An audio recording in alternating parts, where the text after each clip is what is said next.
कतलो हो मैं तो वृंदावन को जाऊंगी।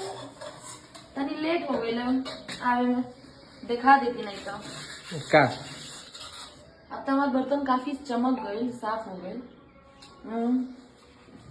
पूरा इधर तो वही पूरा यहाँ करिया हो गया, ये भी छूटे में अभी टाइम लगा था तो कैसे साफ कर लो यार, चमक गई। और जितना हमारे फ्रेंडा लोग बा इंस्टाग्राम फेसबुक हर जगह के, वो लोग के बतावल चाहते ई हराम बन एक पका लिखल बा श्रीषा मैजिक जेल, एक लेवे के बा कटोरी में और थोड़ा सा में सर्फ यूज मिलावे के बा मिक्स करके, और ओकरे बाद घस देवे के बा। ओकरे बाद तांबा के बर्तन हो जाए जैसे सोना नियन, एकदम नया नया लगा था ना।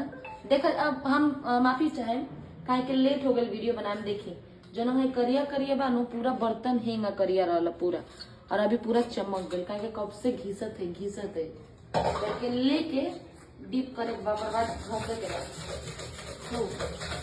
ओकरे बाद बर्तन चमक जाए। पूजा के जितना बर्तन बा तरुआ सब भी ले आई, अब घिस डाली बर्तन। वाह जिया बड़ा इंटेलिजेंट हो।